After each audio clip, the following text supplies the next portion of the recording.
Welcome to Muslim Viewpoint, a video podcast powered by American Muslim Today, the non-profit national media platform. I'm your host, Rifat Malik. Today we are diving into a deeply concerning story from one of the world's most prestigious institutions. Harvard University is accused of continuing to victimize pro-Palestinian students. During a peaceful protest at its renowned business school on October the 18th, 2023, graduate students Ibrahim, Bharmal and Elom, Tettey-Tamaklo, acted as safety marshals to ensure the event was orderly and trouble-free.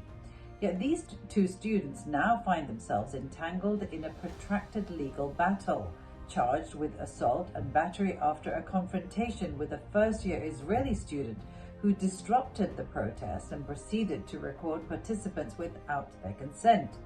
According to the defense, the charges are baseless and reflect systemic issues of selective enforcement.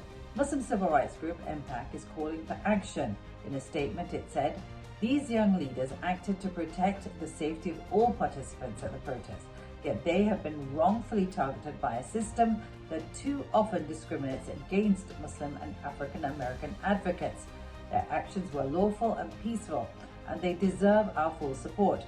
Despite their intentions to ensure the protest remains safe and non-violent, Bharmal and Tettey-Tamaklo's arraignment has been postponed multiple times, leaving their lives in legal limbo for over a year. The delay is highly irregular, and some have accused Harvard and the Suffolk County's District Attorney's Office of failing to provide enough evidence to justify the charges. MPAC is standing firmly with these students, working alongside other civil rights organizations to push for justice and accountability. The organization is also asking people to sign a petition for the immediate dismissal of these charges. But this case is not happening in isolation. It comes amidst a larger controversy. Harvard has just adopted the International Holocaust Remembrance Alliance's definition of antisemitism. The IHRA definition, originally created to track and analyze anti-Semitic incidents, has increasingly been used to police speech critical of Israel. Many are condemning Harvard's decision.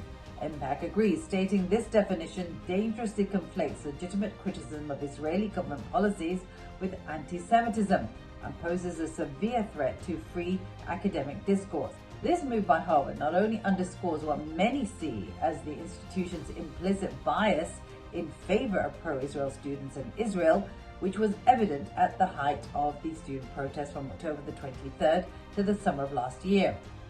Students who participated in pro-Palestinian campus protests at universities across the US, including here in Dallas, faced significant backlash, including disciplinary action, public smear campaigns, and false accusations of anti-Semitism.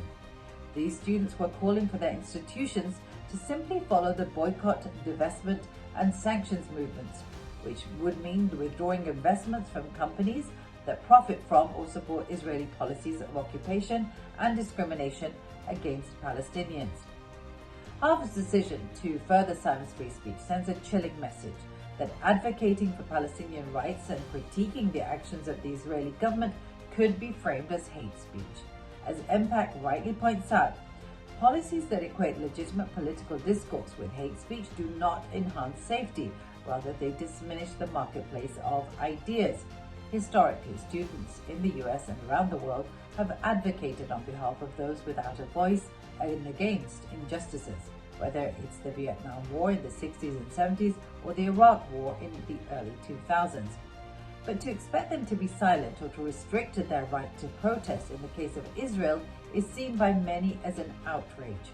Israel has been accused of war crimes. Its prime minister has a warrant for his arrest issued by the International Criminal Court, and human rights groups and the UN has accused Israel of a plausible genocide in Gaza. Many would argue that in such circumstances, students and all right-thinking members of society should have not only the right to protest, but a duty to do so. While we have a tentative ceasefire in Gaza right now, let's not forget the broader context. Palestinians face a power imbalance that is stark and undeniable.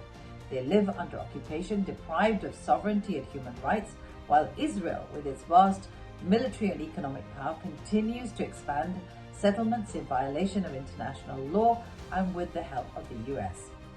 Harvard's decision to adopt a definition that stifles criticisms of these realities only perpetuates that imbalance.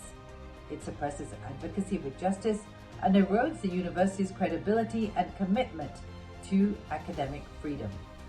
The next hearing for Ibrahim Bharmal and Elom Tettey-Tamaklo is scheduled for February the 27th. Supporters are asking people to remain vigilant and support their legal case. This isn't just a fight for justice at Harvard, they say. It's a fight for the principles of equity and freedom everywhere. Well, that's it for now. Thank you for joining me on Muslim Viewpoint. If you value our public service journalism, please support American Muslim Today, a 501c3 nonprofit, by following us on social media at American Muslim Today or donating at AmericanMuslimToday.com.